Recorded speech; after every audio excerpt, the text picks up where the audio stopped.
अस्सलाम वालेकुम बच्चों, कैसे हैं आप? ठीक ठाक हैं? आई होप कि आप सब खैर खैरियत से होंगे और अपने घरों में बेहतरीन अपना टाइम जो है वो एंजॉय कर रहे होंगे। आज हम अपना second lesson clearing in the sky I have already written down for you, उसको हम कंटिन्यू करने जा रहे हैं। पहले हम पढ़ चुके थे, उसमें उसके जेस के जो फादर है उसकी कंडीशन हम पढ़ चुके थे और वो उसको लेके जाना चाहता है कहीं to show him something very special. तो उसको लेके पहाड़ी रास्ते पर चढ़ता चला जाता है। रास्ते में वो अल्फाल्फा काटते हैं और अल्फाल्फा के बारे में वो कमेंट्स भी करते हैं कि इससे बेहतर अल्फाल्फा जो है वो मैंने कहीं भी उगते हुए नहीं देखी। सो हम यहीं से इसको आगे जो है वो फर्दर कंटिन्यू कर रहे हैं। पहले पेज का आपका लास्ट पैराग्राफ है। कहते हैं आई लाइक दिस वर्ड्स जेस, कहते हैं कि जेस मुझे ये जंगलात पसंद हैं। अब ये जो वर्ड्स है, मैं बार बार आप बच्चों को कह रहा हूँ पिछले 4-5 लेक्चर से कि आपके पास हाइलाइटर होना चाहिए, क्योंकि हम बहुत सारी ऐसी चीज़ें करते जाएंगे जो आपके फ्यूचर पर्सपेक्टिव में, ख़ासतौर पर जो इंजीनियरिंग के मेडिकल के बच्चे हैं, उन्होंने जब अपने एंट्री टेस्ट के लिए जाना है, आप लोगों ने बहुत नाम सुना होगा, बड़ा एक फियर भी होता है बच्चों को कि एंट्री टेस्ट जो है वो क्या किस बला का नाम है। तो बहुत सारी ऐसी चीज़ें जो ना सिर्फ आपको फर्स्ट ईयर में काम आएंगी बल्कि सेकेंड ईयर में और एंट्री टेस्ट में भी आपके काम आएंगी। तो वो अभी से हम करते जाएंगे ताकि आप लोगों को ना सिर्फ रट्टे नहीं लगाने हमने, मैं बार बार इस पर एम्फसाइज कर रहा हूँ कि हमने रट्टे नहीं लगाने, हमने किताब तो पढ़नी है, याद तो करनी है, लेकिन उसके साथ साथ हमने अपना लैंग्वेज स्किल्स जो हैं वो इम्प्रूव करने हैं। और वो बहुत सारी चीज़ें बार बार जब रिपीट होती जाएंगी, आपके मेमोरी से एक बार गो थ्रू होती जाएंगी, तो वो चीज़ें they will get into your bones. तो वो मतलब एक आपकी ज़ात का, आपकी पर्सनालिटी का, आपकी परमानेंट लर्निंग का हिस्सा बन जाएंगी। तो आप लाशऊरी तौर पे भी अगर कोई चीज़ लिखेंगे तो आप ठीक लिखेंगे। And that is what I want and that is what I desire actually for you all of you. So यहाँ देख लें वर्ड्स। अब ये बहुत से ऐसे वर्ड्स हैं इंग्लिश में जो कि बज़ाहिर हमें लगते हैं कि सिंगुलर प्लूरल हैं। जैसे अब वर्ड्स है तो वर्ड्स आपको लगेगा कि वुड, जिसको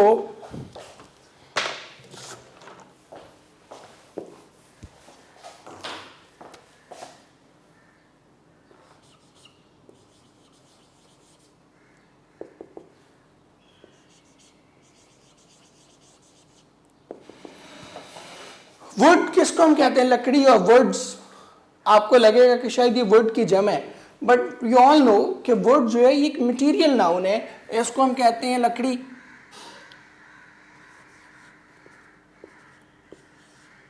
अब जो मटीरियल नाउन जितने भी हैं इनके प्लूरल नहीं बनते होते। So woods can not be plural of wood. ये साथ साथ छोटी छोटी चीजें नोट करते जाएं। वुड्स क्या है, इसको हम कहते हैं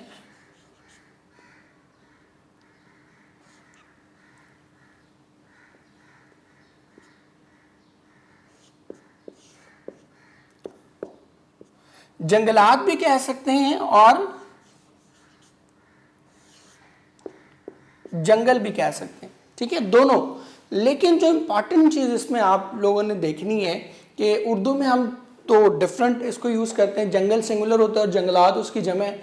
लेकिन इंग्लिश में जो वर्ड्स है it will always be used as plural, ठीक है।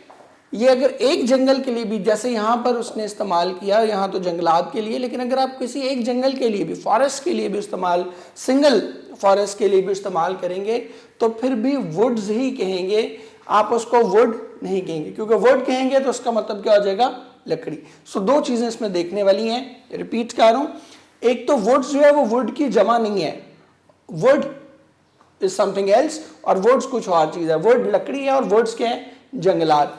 और दूसरी इंपॉर्टेंट चीज़ कि वुड्स जो है वो हमेशा क्या होगा, चाहे एक ही जंगल की क्यों ना बात कर रहे हूँ, वुड्स क्या होगा, it will always be used as plural. So I like this woods Jess, Jess मुझे ये जंगलात पसंद है। माय फादर सेड, मेरे वालिद साहब ने कहा, remember when we used to come here to hunt for squirrels. Squirrels कहते हैं बेसिकली गुलहरियाँ। कहते हैं कि तुम्हें याद है, हंट बेसिकली कहते हैं, ये हम अपने इधर सिनोनिम्स करते जाएंगे। आई डू होप कि अब तक आप बहुत सारे बच्चे जो है वो आदी हो चुके होंगे इस कोडिंग के कि यहाँ हमने अपने अल्फाजवानी करने हैं, यहाँ हमने अपने सिनोनिम्स करने हैं और उधर हमने अपनी ग्रामर का काम करना है। तो हंट जो है that is use for praying. ठीक है, आप प्रे कर सकते हैं, आप उसको परसू कर सकते हैं, आप उसको फॉलो कर सकते हैं, चेज कर सकते हैं। सो मल्टीपल वर्ड्स आप उसके लिए यूज कर सकते हैं। Remember when we used to come here to hunt for squirrels, कहते कि क्या तुम्हें वो वक्त याद है जब हम गुलहरियों के शिकार के लिए यहाँ आया करते थे। Remember when we sat beneath these hickories, hickories जो है आप इसको हिकरीज भी कह सकते हैं और अखरोट के दरख्त भी कह सकते हैं। ठीक है, मैं इधर आप बच्चों के लिए लिख भी देता हूँ।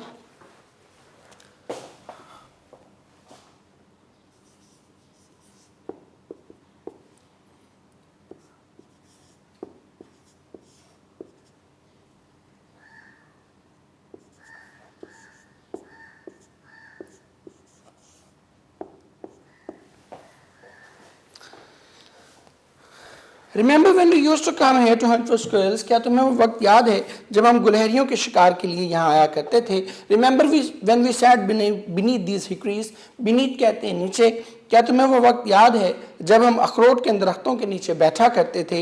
And squirrels through green hickory shells down at us, shells कहते हैं हस्क, आप इसको कह सकते हैं इंग्लिश में शेल, इसको आप हस्क कह सकते हैं, कवर कह सकते हैं, इसको आप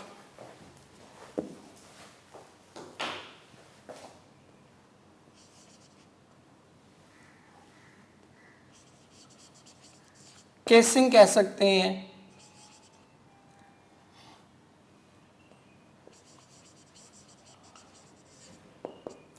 कोटिंग कह सकते हैं। तो ये डिफरेंट वर्ड्स आप इसके लिए यूज कर सकते हैं। उर्दू में आप इसे खोल कहेंगे या छिलके कहेंगे। And the squirrels through green hickory shells down at us, और गुलहरियां हम पर नीचे बैठे, ग्रीन हिकरी शेल्स कहते हैं अखरोट के सब्ज छिलके, कहते हैं और गुलहरियां नीचे बैठे हम पर अखरोट के सब्ज छिलके फेंका करती थी। The morning wind just at the break of the day in August. अच्छा, अब ये जो ब्रेक ऑफ द डे है ये एक पर्टिकुलर वर्ड है, इसको हम उर्दू में कहते हैं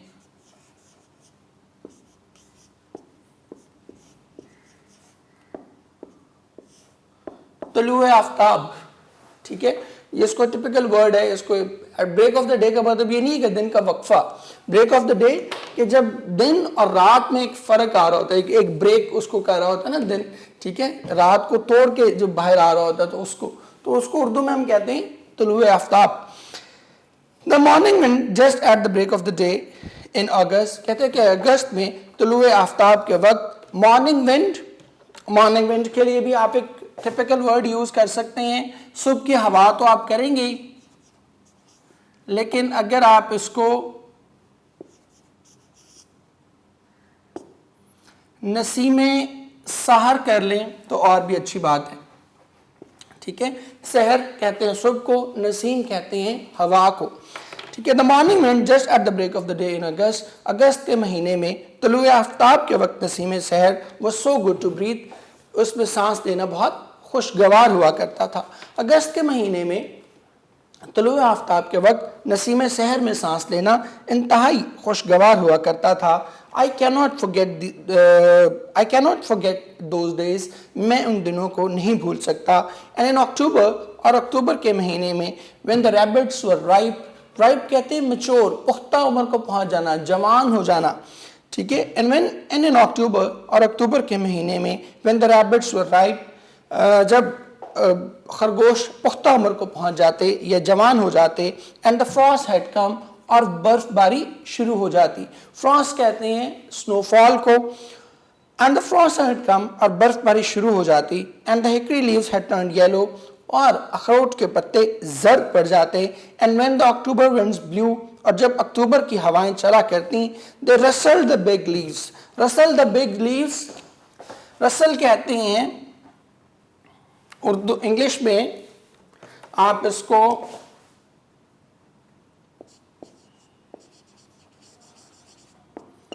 रसल को आप कह सकते हैं हिस, सरसराते हुए गुजर जाना, और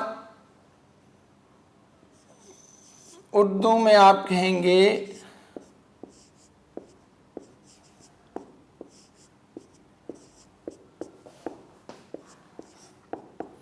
सरसराते हुए गुजरना। And in October when the rabbits were ripe and the frost had come and the hickory leaves had turned yellow, और अक्टूबर के महीने में जब खरगोश जवान हो जाते, बर्फबारी शुरू हो जाती और अखरोट के दरख्तों के पत्ते जर्द पड़ जाते। And when the October winds blew, और जब अक्टूबर की हवाएं चला करती, they rustled the big leaves from the trees, तो वो दरख्तों पर मौजूद इन बड़े पत्तों के बीच से सरसराते हुए गुजरती। And they fell like yellow rain drops to the ground, और येलो रेन ड्रॉप्स कहते हैं बारिश के जर्द कतरे, और वो बारिश के जर्द कतरों के मानंद जमीन पर आ गिरते। एक बार फिर आपको ट्रांसलेट कर रहा हूं क्योंकि लंबा सेंटेंस है, कम्प्लेक्स स्ट्रक्चर है, ध्यान से सुन लीजिएगा। और अक्टूबर के महीने में जब खरगोश जवान हो जाते, बर्फबारी शुरू हो जाती और अखरोट के दरख्तों के पत्ते जर्द पड़ जाते, और जब अक्टूबर की हवाएं दरख्तों के इन बड़े पत्तों में से सरसराते हुए गुजरती, तो वो बारिश के जर्द कतरों के मानंद जमीन पर आ गिरते। Remember he said looking at me with his pale blue eyes, कहते कि तुम्हें याद है, उन्होंने कहा looking at me with his pale blue eyes. Pale blue eyes, इसके लिए कहते हैं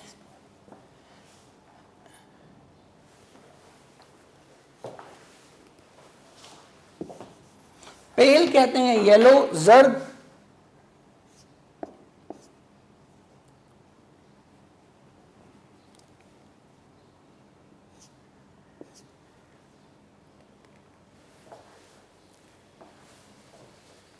बल्कि यहां पर आप इसको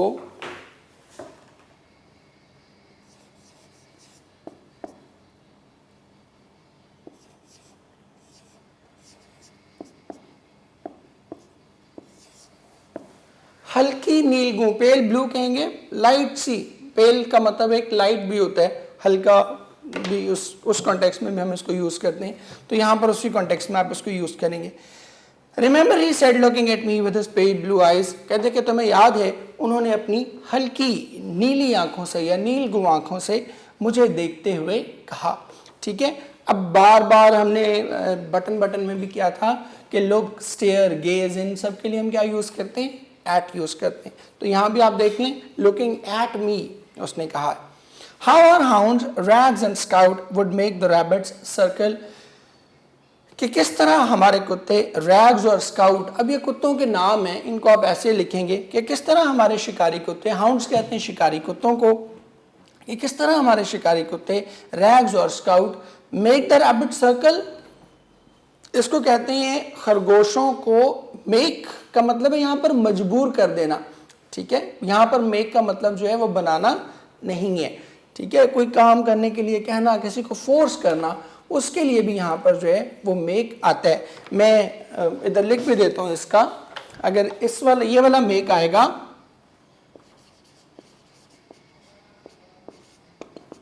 तो इसका मतलब होगा फोर्स, कंपेल। ठीक है, जबरदस्ती कोई चीज नाफिज करना, उसको हम कहते हैं मेक। जैसे आप कहें कि my teacher made me do my homework, ठीक है, कि मेरे उस्ताद ने मुझे क्या कहा, इन्फोर्स किया, कंपेल किया कि मैं अपने घर का काम करूं। ठीक है, he forced his he made his subordinate complete that job, कि उसने अपना जो सबॉर्डिनेट था उसको मजबूर किया, फोर्स किया कि वो अपना ये काम मुकम्मल करे। मेक है कि किसी से कोई काम करवाना, किसी को किसी काम पर मजबूर करना। तो यहाँ पर मेक का मतलब क्रिएट वाला नहीं है, बनाने वाला नहीं है। यहाँ पर मेक का क्या मतलब है? कंपेल, ठीक है, मजबूर करना, फोर्स करना किसी चीज़ को। और इस पे भी हम उधर अपना ग्रामर के एक रूल भी करते हैं, how our hounds, rags and scout would make the rabbits circle, कि किस तरह हमारे शिकारी कुत्ते रैग्स और स्काउट खरगोशों को चक्कर लगाने पर मजबूर कर दिया करते थे। अब ये क्या फिनोमिना है? जो शिकारी कुत्ते हैं बेसिकली वो पीछा करते हैं खरगोश वगैरह का या किसी भी शिकार का। तो जो छोटे जानवर होते हैं उनको अल्लाह ने एक बड़ी यूनिक सलाहियत दी होती है कि जब वो देखते हैं ना कि वो स्पीड में अपने से किसी बड़े जानवर को स्पीड में बीट नहीं कर सकते, मतलब अब शिकारी कुत्ते की स्पीड बहुत ज़्यादा है, खरगोश की स्पीड उतनी नहीं होती, तो वो जब देखता है ना कि लाइक वो स्पीड से उसको बीट नहीं कर सकता, उसको शिकस्त नहीं दे सकता, तो वो क्या करता है? चक्कर लगाना शुरू कर देता है, गोल घूमना शुरू कर देता है। अब गोल घूमने से क्या होता है? चूँकि जो कुत्ता है उसका मास ज़्यादा है, उसका मतलब वेट उसका ज़्यादा है, तो वो उतनी रैपिडली टर्न नहीं कर सकता, वो उतनी जल्दी घूम नहीं सकता, क्योंकि उसकी बॉडी वेट उसका ज़्यादा है, उसको मुड़ने के लिए ज़्यादा टाइम चाहिए। जबकि खरगोश जो है उसका बॉडी वेट, उसका मास जो है वो कम है, वो जल्दी से घूम जाता है, बेसिक फिजिक्स है ही, तो वो जल्दी से घूम जाता है। तो जब वो देखते हैं ना कि उसको स्ट्रेट भागते हुए बीट नहीं कर सकता, तो वो यूं घूमना शुरू कर देता है। अब घूमने में कुत्ता जो है वो चूंकि इतनी जल्दी नहीं घूम सकता, लिहाजा क्या करता है? वो 2-4 सर्कल लगाने के बाद खरगोश क्या होता है? वो निकल जाता है। तो ये इस फिनोमेना की तरफ इशारा कर रहा है कि how are hounds, Rags and Scouts would make the rabbits circle, कि वो किस तरह उनको चक्कर लगाने पर मजबूर कर देते थे, कि वो उनके इतने करीब पहुंच जाते थे कि खरगोश मजबूर होकर क्या करता था? वो चक्कर लगाना शुरू कर देता था, क्योंकि उसे लगता था कि अब मेरे बचने के और कोई इम्कान जो है वो बाकी नहीं रहा। So our hounds, Rag and Scout would make the rabbit circle, कि किस तरह हमारे शिकारी कुत्ते रैग्स और स्काउट खरगोशों को चक्कर लगाने पर मजबूर कर दिया करते थे। दीज वर गुड डेज, जैस कहते कि वो बहुत ही अच्छे दिन थे। That's why I remember this mountain, यही वजह है कि मुझे ये पहाड़ी याद है। अब एक टिपिकल बूढ़े का कैरेक्टर आपको यहाँ पे नज़र आ रहा है, और वो हमारे यहाँ भी हमारे जो बुज़ुर्ग हैं वो भी क्या करते हैं, आप अक्सर ये कॉमन हमारी ऑब्जर्वेशन है कि उनका हर जुमला अल्टीमेटली कहाँ पे ख़त्म हो रहा होता है? वो दिन बड़े चंगे से, वो दिन बड़े अच्छे थे, वो ज़माना बड़ा अच्छा था, ठीक है।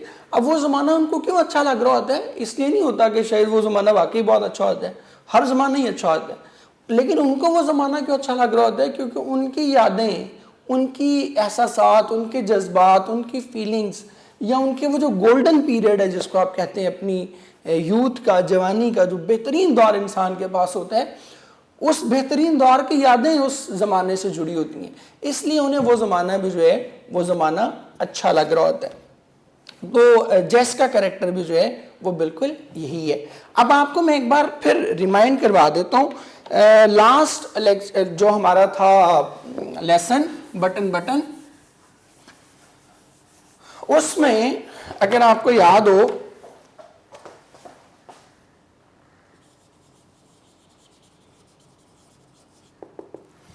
तो मैंने आपको कुछ वर्ब्स लिखवाए थे, जिसके बाद कहा था मैंने कि इनके बाद हमेशा फर्स्ट फॉर्म ऑफ वर्ब या बेयर इन्फिनेटिव इस्तेमाल होगा। मैं आपको वो लिखता हूं तो आपको शायद याद आ जाए। Let, make, help, better,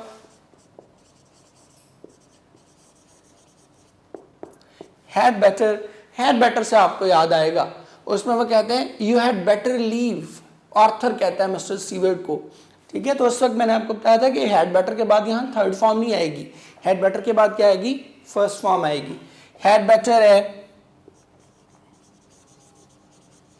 rather है, रादर देन है। इन सब के बाद मैंने क्या कहा था आपसे कि they will always take first form of verb.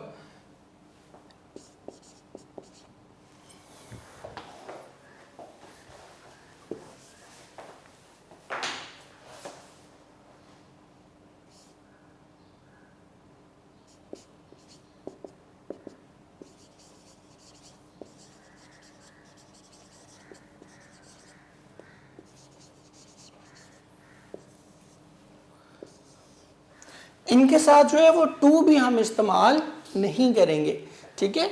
अब ये बार बार ये पर्पस है आपको साथ साथ ग्रामर करवाने का कि लास्ट लेसन में हमने पढ़ा, अब ये प्योरली आपका ना एंट्री का कॉन्सेप्ट है, लेकिन अगर यहाँ पर देखें 2 लेसन में हमने उसको 2 बार पढ़ लिया, ठीक है। तो जब आप अल्लाह खैर करेगा इंशाल्लाह आप सब बच्चे एंट्री टेस्ट में आप जाके बैठेंगे आज से 1.5-2 साल बाद, ठीक है। तो फ्यूचरिस्टिक पॉइंट ऑफ व्यू से भी हमने सिर्फ अपने आप को इसके लिए तैयार नहीं करना अभी के लिए, हमने अपने आप को तैयार करना है for the future as well. तो जब आप वहाँ जाके बैठेंगे तो 2 लेसन में 2 बार तो रिपीट हो गया, आगे चलते जाएंगे तो मज़ीद रिपीट होता जाएगा आपके। ये कोई फर्स्ट ईयर सेकेंड ईयर के मिला के अगर आप टोटल देखें तो ये आपके कोई 50+ चैप्टर्स बनते हैं, ठीक है। तो 50 बार जब आप ये रूल पढ़ लेंगे तो it will definitely be a part of your personality, be a part of your writing. तो यही जो है वो हमारी डिज़ायर है, यही हमारी ख्वाहिश है कि आप लोग लैंग्वेज को भी साथ साथ सीखें, सिर्फ आप रट्टे ना लगाएं।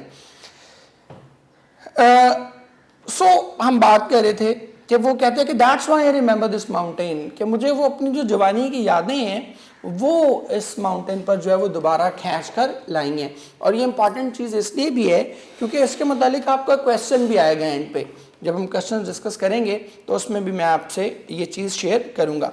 Is that what you wanted to show me, क्या यही वो चीज़ है जो मुझे आप दिखाना चाहते थे? आई आस्क्ड, मैंने उनसे इस्तफसार किया। ओह नो नो, नहीं ही सेड, उन्होंने कहा। As he began to climb the second bluff, bluff कहते हैं, मैं लिख देता हूं इधर,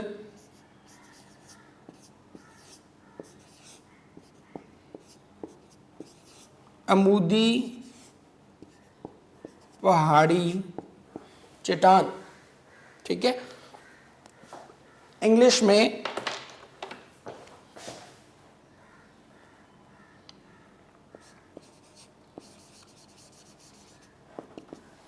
ब्लफ को आप क्लिफ कहते हैं, लेज भी कह सकते हैं।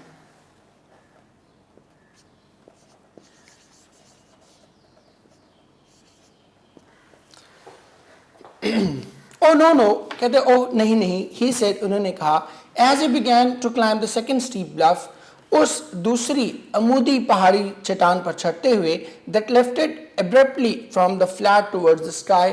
फ्लैट का मतलब यहाँ पर हमवार ज़मीन है या मैदान, जो कि मैदान से एब्रप्टली अचानक ही, इमीडिएटली, इंस्टेंटली, जो कि मैदान से अचानक ऊपर आसमान की जानिब उठ रही थी।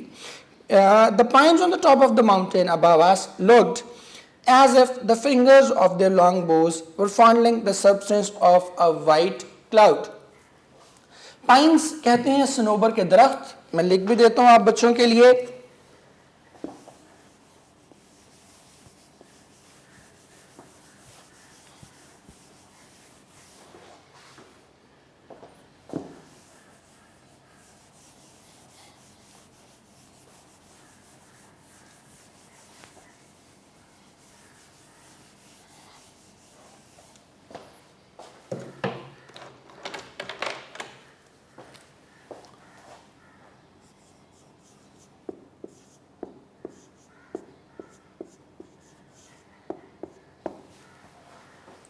और बाउस कहते हैं ब्रांचेस को।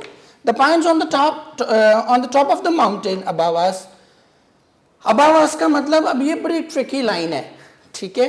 बहुत से हमारे जो नोट्स हैं उनमें इसको गलत किया हुआ है ट्रांसलेट, ठीक है। तो इसको आपने बड़े ध्यान से देखना है। On top of the mountain above us, above अस का मतलब उन्होंने किया हुआ हमारे ऊपर, बहुत सी जगह पे मैंने ये पढ़ा है, ठीक है। तो हमारे ऊपर नहीं है, हमारे ऊपर तो क्या होगा कि हमारे सर के ऊपर कोई चीज़ होगी तो उसको आप अबव अस कहेंगे। लिहाजा यहाँ पर जो अबव अस है इसका मतलब है जी बालाई जानिब, ठीक है, हमारे ऊपर वाली साइड पे, मतलब हमसे थोड़ा इस साइड पे लेकिन फिजिकली ऊपर, ठीक है। तो बालाई जानिब इसको आप कहेंगे। The pines on the top of the mountain above अस, के हमारे बालाई जानिब पहाड़ के ऊपर या पहाड़ी के ऊपर मौजूद सनोबर के दरख्त लुक्ड, ऐसा लगता था, as if the fingers of the long boughs, fingers कहते हैं टहनियाँ, डालियाँ, ठीक है, बाउज कहते हैं शाखें, ठीक है। अब टहनियाँ या बाउज में बेसिकली फ़र्क क्या है, ये फिंगर्स और बाउज में फ़र्क क्या है? टहनी बड़ी टहनी होती है, मोटे वाली जो स्टडी किस्म की, हेल्दी किस्म की, ठीक है, ताकतवर जानदार किस्म की। और डालियाँ या शाखें क्या होती हैं? वो जो छोटी छोटी आगे टहनी के ऊपर जो छोटे छोटे कमज़ोर सी वो उनके फिंगर्स होती हैं या कमज़ोर सी जो ब्रांचेस उसकी लगी होती हैं, उसको हम जो है वो फिंगर्स कहते हैं, ठीक है। As if the fingers of the long boughs, जैसे उनकी लंबी शाखों की टहनियाँ या शाखों की डालियाँ, were fondling the substance of a white cloud. Fondling कहते हैं अचकेलियाँ करना, मैं लिख भी देता हूँ, ये टिपिकल वर्ड है बेटे,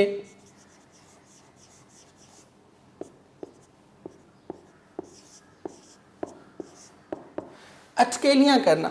फॉन्डलिंग को इंग्लिश में आप कहेंगे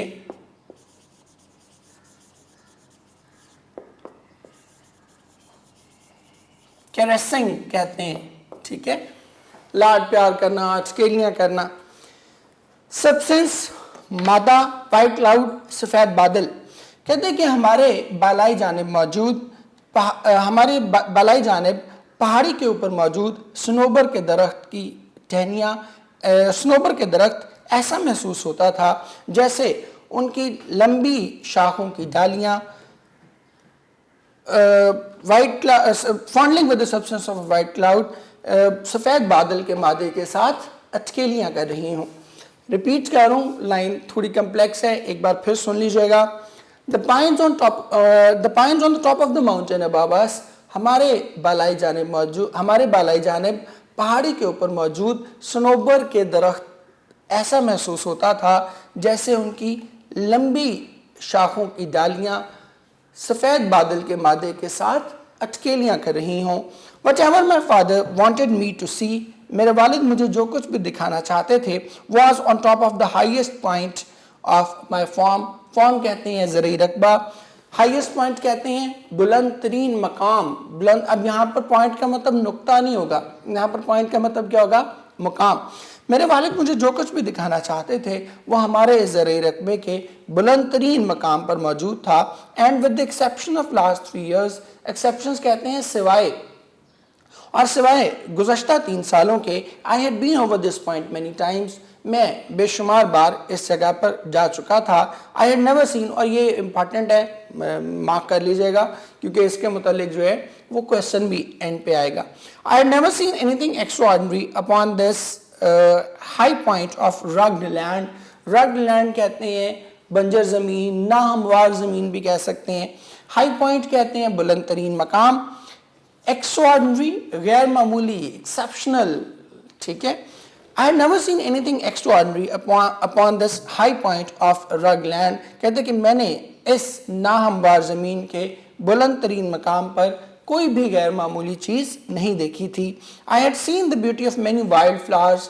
अब वाइल्ड का मतलब यहाँ पर जंगली फूल नहीं आएगा, ठीक है, बहुत सारी जगहों पे आपके ये लिखा हुआ है, ठीक है। और ये चीज़ें आपको साथ साथ हाईलाइट करने का पर्पज़ ये होता है कि यहाँ इस इदारे में अगर आप मौजूद हैं तो you can feel the difference के बाकी जगहों पे अगर आप जाते तो किस तरह से चीज़ें जो हैं वो गलत हो जाती, ठीक है। So this is to basically make you realize कि you are at a wonderful place, ठीक है, आप बहुत ज़बरदस्त जगह पे आए हुए। सो बात हम कह रहे थे, आई had seen the beauty of many wild flowers. और वाइल्ड फ्लावर्स को बहुत सारी जगहों पे जो है वो जंगली फूल लिखा हुआ है, ठीक है। यहाँ पर वाइल्ड का मतलब है खुद रॉ, खुद ही से उगने वाले, ठीक है। मैं बार बार कहता हूँ आप बच्चों से और बार बार आपको ये एहसास दिलाता हूँ कि आपने लफ्जी तर्जुमा नहीं करना। हमारे यहाँ बहुत से, फिर कह रहा हूँ एक बार, बहुत सारे नोट्स हमारे ऐसे आपको मिलेंगे मार्केट में कि जहाँ पर उन्होंने लफ्जी तर्जुमा किया हुआ, और वो लफ्जी तर्जुमा इंतहाई सब स्टैंडर्ड है, ठीक है। सो हमने लफ्जी तर्जुमा नहीं करना, हमने बामुहावरा तर्जुमा करना है, ठीक है जी। So I had seen the beauty of many wild flowers, कहते कि मैंने बहुत से खुदरौ फूलों की खूबसूरती देखी थी। खुदरौ फूल कौन से होते हैं? जो खुद ब खुद उगाते हैं।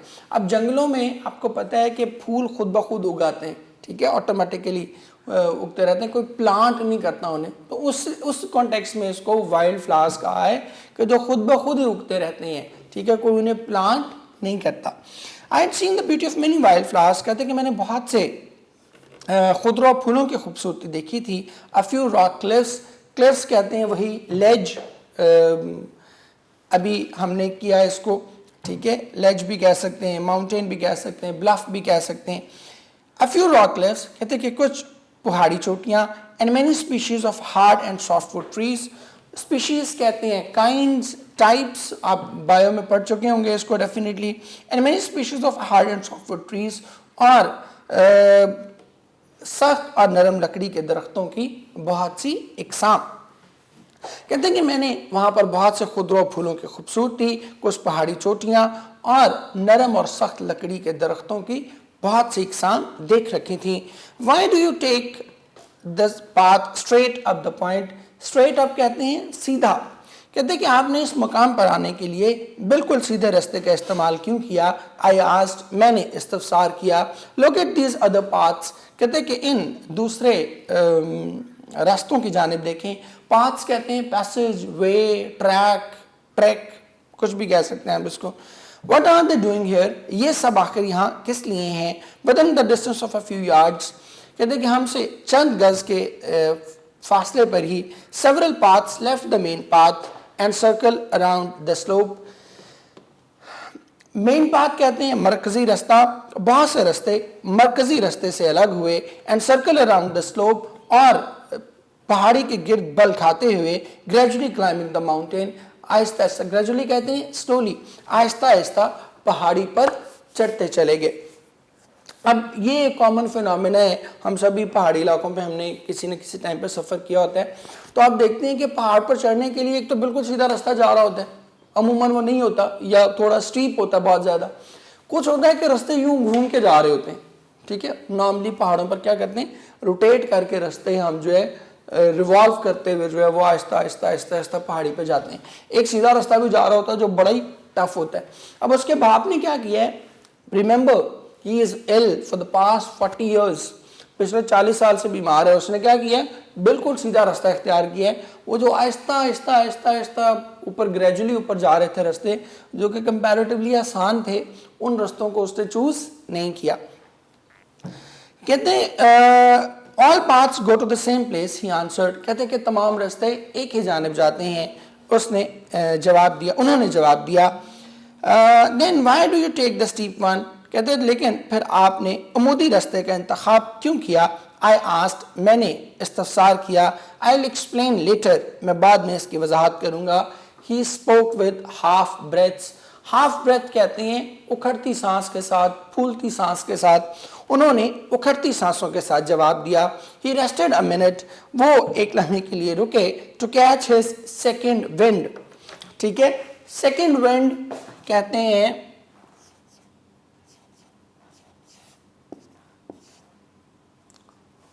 To catch his second wind, सस्ताने के लिए। He rested for a minute to catch his second wind.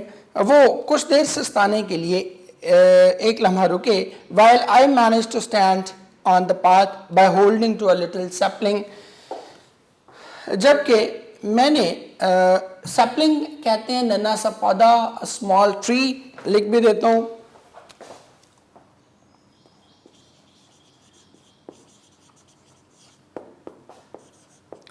sapling, while I managed to stand on the path by holding to a little sapling, जबकि मैं एक नन्हे से पौधे को थाम कर उस रास्ते पर खड़ा रहने में कामयाब रहा। because it was too steep for my feet to hold until I braced myself, क्योंकि रास्ता इस कदर अमूदी था। स्टीप कहते हैं ढलवान या आप यूँ भी कह सकते हैं या ढलवान इस कदर ज़्यादा थी, because it was too steep, क्योंकि ढलवान इस कदर ज़्यादा थी, for my feet to hold, कि मेरे पाँव जमे नहीं रह सकते थे, unless I brace myself. Brace कहते हैं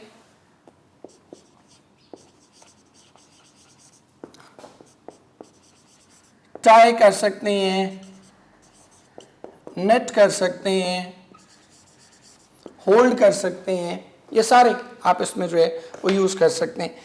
तो I manage to stand on the path by holding to a little sapling, जबकि मैं एक नन्हे से पौधे को थाम कर खड़ा रहा, क्योंकि ढलवान इस कदर ज़्यादा थी कि मेरे कदम जमे नहीं रह सकते थे जब तक कि मैं ख़ुद को किसी चीज़ के साथ थाम ना लेता, ख़ुद को किसी चीज़ से बांध ना लेता। And that ends our discussion जी। इसके साथ हम एक रूल भी हमने डिस्कस करना है, लेकिन वो रूल अब हम नेक्स्ट लेक्चर में जो है वो डिस्कस करेंगे, because we are running short of time. Thank you very much बच्चे, बहुत शुक्रिया, जीते रहें।